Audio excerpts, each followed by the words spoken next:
So I just finished Fullmetal Alchemist this week, and I never expected to cry.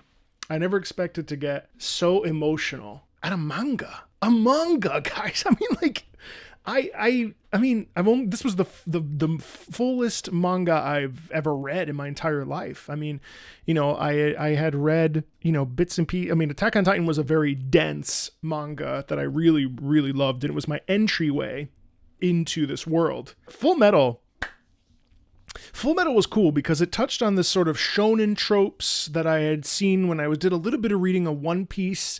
But it was rooted in this seriousness that I just delighted in. It was honest, heartfelt. I mean, the relationship between father, mother, children, interpersonal relationships, the incredible powers of alchemists, terrific villains, terrific, like, biblical villains when we talk about the seven deadly sins and the orb in the flask, the monster in the flask, the whatever it's called, and then all the side characters that end up becoming main characters. It's just incredible, especially in the last, like, I don't know, it's 27 books, and the last 10 or so books, I was like, what? When we go to the Briggs Fort and all that stuff that happens with General Armstrong, and even that relationship I never saw coming between the two Armstrongs. And then, of course, what goes on with Mustang there near the end, and the sacrifices and Teacher, and even Kim Lee, all that stuff. I mean, what an honestly good, what a phenomenally good piece of media. And on top of that, what I really found so inspiring about it is that while we did get some deaths that I felt were really, really, really valid, nothing felt like it emotionally manipulated us. You know what I mean? Like, there was nothing in Fullmetal Alchemist that made me feel like I was being jerked around emotionally. And even the dynamics between Ed and Al, and what an incredible, like, you're hooked into them basically, like, on book one. Like, on book one, you see what these two guys are all about. You see how the brothers care about each other so deeply. And they care about each other so deeply because of their own mourning and their own loss.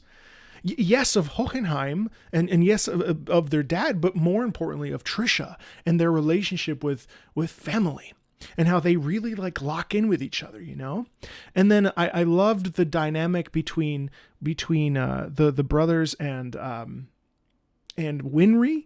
I also just really loved, just all of it. I mean, all the twists and turns throughout this entire throughout this entire manga were just terrific. I mean, the backstabbing, the twists and turns of King Bradley, and envy, lust. I mean, greed was especially phenomenal with that relationship. There's also, that's the other thing, is like we meet Greed, and then even that turns into this thing where we have this really deep relationship and exploration of character bonds. and even Greed ends up learning so much about itself, while some of the other characters, the villains, mostly Envy, what a cool character. Envy was probably my favorite. And even the way that we see the interactions with Mustang and Lust, and how, like, the loss of Hughes, like, does so much for the character development of Mustang. It was incredible. Now, obviously, a lot of it is sort of blurred. Like, I read it over the course of 3 months, so a lot of it sort of left me a little bit. I'm really excited to dive into Brotherhood now. And maybe after that, go back to the 2003 anime, but certainly Brotherhood is really exciting. And, I'm excited to watch it with I heard the dub is amazing. So I'm really excited to check out the dub. And also, I still am doing my voiceover stuff. So to really sort of lock in with some of the stylings of this particular anime. But I mean, like, it's interesting because the manga was deep, but I think that the anime will actually go deeper, especially when we combine those elements of it with the audio design, sound design, voice design, music design, all that other stuff. Like the little bit of music that I've heard from FMA, Brotherhood especially, is really stunning. I'm really, really, really excited to watch this anime and combine it with my watch of Frieren, and then, you know, we'll add more things as we go, but I don't want to overwhelm myself too much. So I'm sticking with like 3 episodes a week just because it just makes sense. I'm just like, I'm so happy that in a way I've kind of fucked myself up because I read Attack on Titan and I'm slowly working my way through that's sort of been a little slightly postponed. Then I decided to commit to Frieren, and I'm reading that basically alongside the manga episodes. And then I finished FMA. And I really feel like I have this new sense of excitement about exploration. And I haven't felt like this since I was in my opera days, like where I was like learning and consuming and enriching my life through these artistic experiences.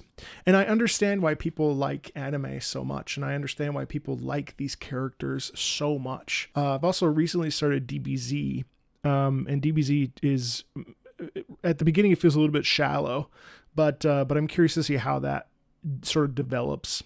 And I've read a little bit of One Piece when the One Piece TV show came out, and that was interesting. I'm not crazy about One Piece, sorry, but I just am so happy that Frieren and FMA and Attack on Titan have been sort of my first dives into this incredible genre, this incredible thing, and you know, I'm just so blown away by the the relationship bonds in FMA. and also just the way that these characters lean on each other, and again we have this FMA feels much bigger than Frieren, obviously, but because there's this micro, real nitty gritty relationships between Al and Ed, and also, you know, Mustang and Hawkeye, and, you know, Winry and Grandma, and even Teacher and her husband, and then the Armstrong siblings, and even the dynamics between Greed and Bradley, or their relationship with their father, or Hohenheim's relationship with the thing in the flask, I forget what they call it, and all those Scar and Ming, and Lin and Lao Fan. Oh God, their names are starting to but even that relationship with Lao Fan and her grandfather, and like Dr. Marco and his relationship to the Ishbalians, and like even Kimberly, the way that Kimberly interacts with Pride. Like there's so many of these little micro relationships in this story that just, so many of the twists I just didn't see. And then the ending, especially, like, oh man, what a gut punch. And like, it's just so nice. Anyway, so I'm really excited because I'm starting my viewing of this, and I know that I'm doing this backwards from most reaction channels, but like I really want you to like be okay with coming along with me on this journey. On Patreon and on YouTube, like the goal here is to really immerse, right? And that's something that's really important to me, because the main channel's not, the YouTube channel, the Weeb channel is not monetized. And so for me, this is really a passion. This is becoming a passion project. And it's something that as I continue exploring and diving into all of this media, the goal here is to embrace it and to like have it become a part of me. The joy of discovery is so exciting. So, I know it's different. I know that I'm doing things out of order. It may not be as impactful, and I totally get that. And not wanting to hop over to Patreon is totally fine. These episodes will come to the main channel too, or the Weeb channel. But I'm just excited. I'm excited to get the flavors of all the media kind of in one. So anyway, with that, let's dive into episode 1 of FMA.